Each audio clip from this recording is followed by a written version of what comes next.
Alex had another moment in court to get up there, get some attention, and just lay it all out. And of course, because it comes from the mouth of Alex Murdaugh, must be true, right? He wants you to know that it's true. He's very clear what he wants you to know.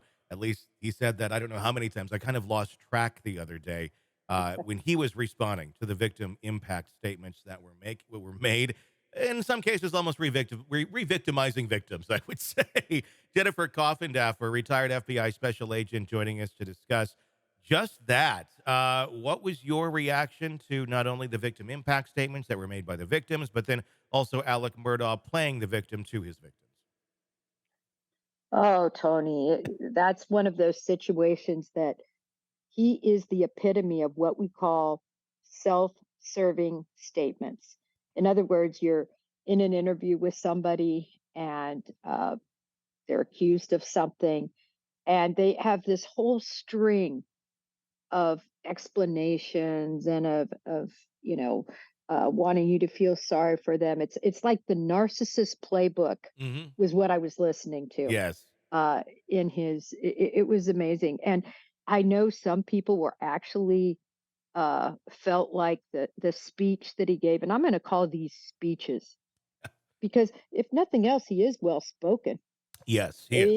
mean, he should have gone to Hollywood, is what he should have done. He should have left the Low Country a long time ago and gone straight to Los Angeles. But that speech he gave about, he did this, but he didn't kill, Papa and Maggie. Some people still, at least on my Twitter feed, are saying, "Geez, that was pretty moving." Um, no, he did kill them.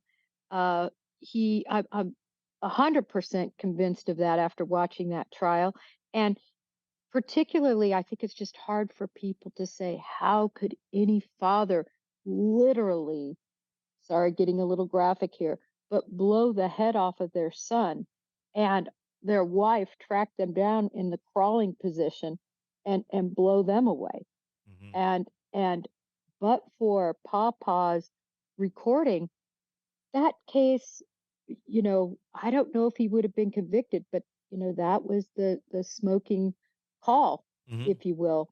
And I just think people, it's hard for people to compartmentalize and say, listen, look at all of these facts, and then yet look at what was done, the Hmm. deed. Well, And so some people want to believe him still to this day, Tony. I think it's because I mean most people can't contemplate ever doing something like that, so it then becomes impossible that anyone else could ever do something like that. But that's obviously not how the world works. If everybody was just a good, decent person, you make mistakes and such, but you never go to that length of a mistake, and that's obviously mistake is not even the right word to use for something like that.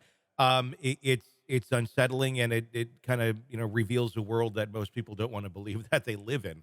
Unfortunately, we do. We live with people like Alec Murdaugh. They're out there all the time. They're out there everywhere. Um, the way that the whole speech was given, yes, narcissistic, completely self-serving.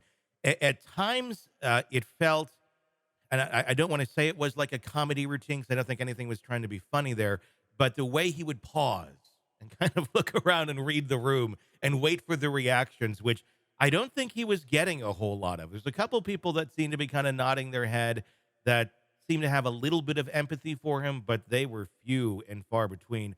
Felt like most people in there were thinking, I'm never going to get these 45 minutes of my life back. What were your thoughts on those moments?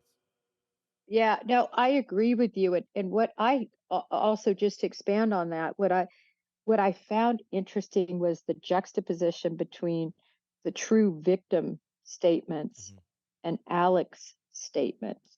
In other words, those victims were really speaking from the heart, but couldn't as eloquently, I don't think, put forth really how devastating these crimes were to them, Mhm. just because they're not the level of manipulator, Sure. right? They're just speaking from the heart. But if you lined up those two and juxtapose them, the victims and what they said, as opposed to Alec Murdaugh and the whole picture, it's so, to me, just acting Yeah. on the one side of Alec Murdaugh.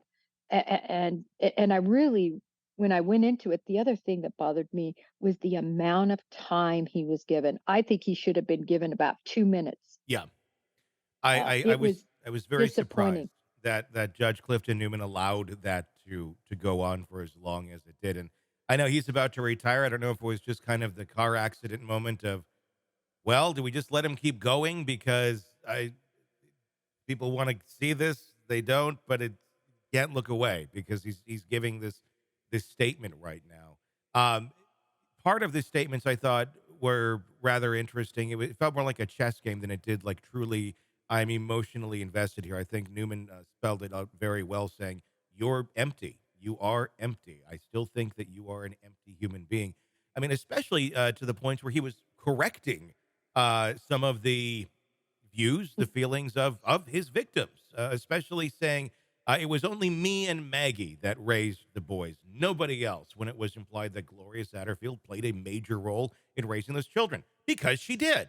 I found it odd the moments that he wanted to interject and correct, if you will, at that place and time where it didn't feel like the right place or time to do something like that.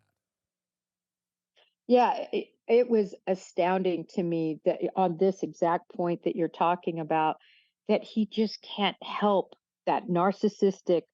It's me. It's what we did. It's Hmm. I. It's, I might be this, but I'm not that. Aggrandizing himself, even when these victims have suffered so much, showing no empathy really for the victims, at least that seemed real in my mind. Yeah, no, it was truly shocking.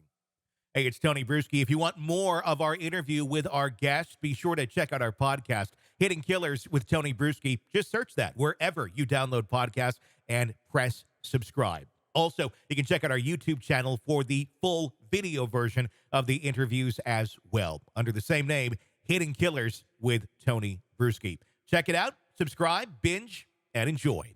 Thanks for watching.